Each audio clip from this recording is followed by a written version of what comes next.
Everyone, good evening. এখন ওই সন্ধ্যে 7:30টার মতো বাজে। আমরা এখন এসেছি একটু আমাদের বাজারে ত্রিবেণী। আমরা একটু রেস্টুরেন্টে এসেছি, আমি, বোন আর বোনের বর। মেয়ে আসেনি, বোনের ছেলেকেও মেয়ের কাছে রেখে এসেছি। তো ওকে অনেকবার করে বলেছি, ওরা আসেনি।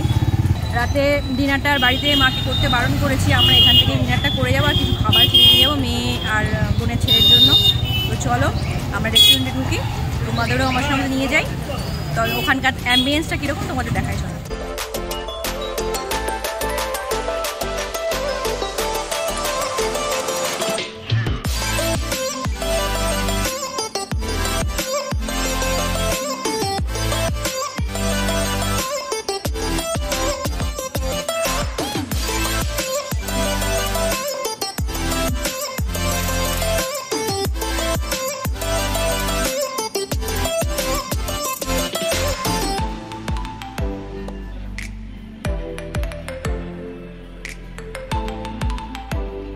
আসলে মেয়ের জন্মদিন উপলক্ষে সঞ্জীব মানে বোনের বর এই রেস্টুরেন্টের ট্রিটটা দেবে বলেছিল, আর এখানে একটা কেক কাটিং সেরিমনিও হবে বলেছিল, কিন্তু মেয়ের শরীরটা একটু খারাপ করেছে, তাই জন্য ও আসতে পারেনি আজকে। তাই আর কোনো সেলিব্রেশন তো হবে না, কিন্তু ওই টুকটাক একটু খাওয়া দাওয়া করে আমরা চলে যাব।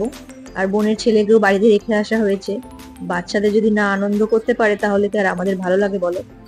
তাই আমরাও খুব বেশি কিছু খাবো না, ওই কিছু স্টার্টার খেয়ে চলে যাব, মেন কোর্স পর্যন্ত যাব না। বোন এখন মেনু কার্ড দেখছে, আমিও একটু মেনু কার্ড দেখছি, কিন্তু ঠিকঠাক ডিসাইড করতে পারছি না কি নেওয়া যায়।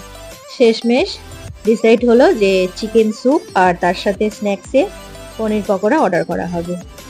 এই যে আমাদের অর্ডার করা খাবার চলে এসছে, মানে স্যুপটা প্রথমে এসছে। আমি তো চিকেন খাই না, এটা হচ্ছে সমস্যা।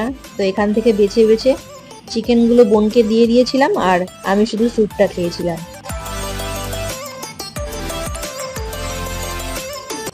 স্যুপটা খেতে খেতে পকোড়াটাও দিয়ে গেল, আমি একটু সার্ভ করে দিচ্ছি সবাইকে। সত্যি বলতে পকোড়াটা খেয়েছিলাম কিন্তু খুব একটা ভালো হয়নি। এর আগেও এখান থেকে আমরা খাবার খেয়েছি, কিন্তু এতটা খারাপ খাবার কখনোই হয়নি।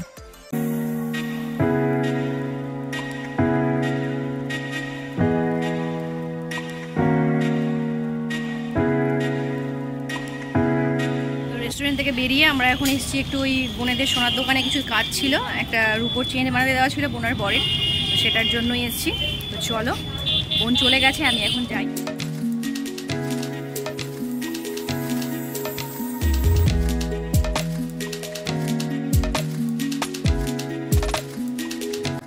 এই যে এই রূপোর চেনটা বানাতে দেওয়া হয়েছিল আগের দিন, আর তার সাথে এই রুদ্রাক্ষগুলো দিয়ে দেওয়া হয়েছিল, এর সাথে অ্যাটাচ করে দিতে বলা হয়েছিল। তো সেটাই আজকে ডেলিভারি দেওয়ার ছিল। সুন্দর হয়েছে না জিনিসটা? তারপর সেখান থেকে বেরিয়ে এই দোকান থেকে নিলাম ঠাকুরের জন্য কিছু ফুলের মালা আর ফুল। তো আমাদের সোনার দোকানে যে কাজটা ছিল, সোনার দোকানের কাজটা হয়ে গেছে। এই যে বোন, এখন আমরা যাচ্ছি একটু রাতের জন্য খাবার নেব বললাম। মেয়ে খাবে রোল, ওর জন্য রোল নেব। আর আমাদের জন্য দেখি কি নিই। সঞ্জীব আসছে পেছনে, ও একটা দোকানে দাঁড়িয়ে আছে। আমরা একটু হেঁটে যাচ্ছি আগে, অর্ডারটা গিয়ে দিই। এখানে সবজি ক্যাপসিকাম আছে, দেখো। নেই না, ক্যাপসিকাম নেই। তো চলো যাই। এই যে এই দোকানটায় বোন যাচ্ছে, টিপটপ, দোকানের নাম হচ্ছে টিপটপ এই দোকানটা। এখানে চাও,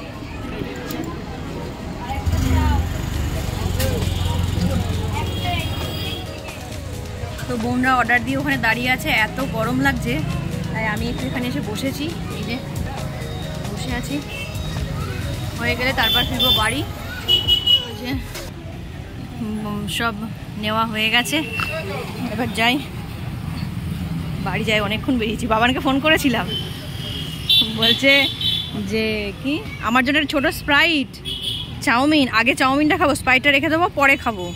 মাঝে ফোন করেছে, করে আমাকে বলছে যে স্প্রাইট আনবে, চাউমিন আনবে, চাউমিনটা আগে খাবো তারপর হচ্ছে স্প্রাইট খাবো।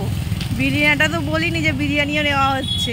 ঠিক আছে রাখো বলছে, ঠিক আছে রাখো। ফাস্ট ফুডের দোকান থেকে চাউমিন আর রোলটা নেওয়ার পর এখন এসেছি বিরিয়ানির দোকানে। বোন 1 প্লেট বিরিয়ানি নেবে।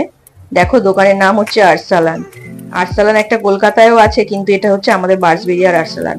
এই দোকানের বিরিয়ানিটা খুব সুন্দর হয়, তাই জন্য এখানে কোনো অকেশন পারপাস বা এমনি দিনে তো প্রচুর ভিড় থাকে।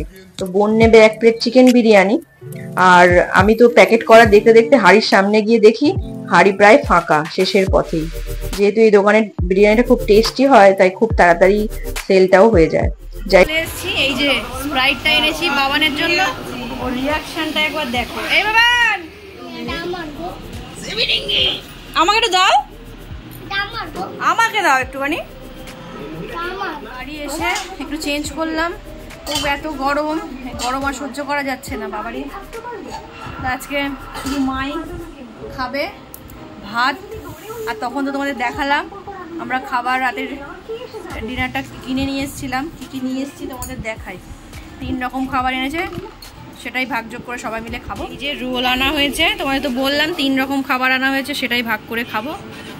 মা ওখানে খাচ্ছে ভাত, আর বোন এখানে খাবারটা বাড়ছে। দাঁড়া বাবান দাঁড়া, এখানে সবাই খাবে বলে বসে, বাবানও চলে এসছে। তো বোন ওদিকে খাবারটা সার্ভ করুক, আমি অল্প একটুই খাবো ওদের থেকে, কারণ তখন স্যুপ খেয়ে না পেটটা একদম ভার হয়ে আছে। তো আজকের ভিডিওটা আমি এখানেই শেষ করছি। ভিডিওটা খুবই ছোট। তো তোমাদের কেমন লাগলো আজকের ভিডিওটা প্লিজ আমাকে কমেন্ট করে জানিও। যদি ভালো লাগে একটা লাইক আর শেয়ার করে দিও, আর আমার চ্যানেলটা সাবস্ক্রাইব করে একটু আমার পাশে থেকো। তো আজকের মতো টাটা, ফিরে আসবো নতুন একটা ভিডিওর সাথে খুব তাড়াতাড়ি। ততক্ষণের জন্য তোমরা সবাই খুব ভালো থেকো, সুস্থ থেকো আর হ্যাপি থেকো। আজকের মতো টাটা।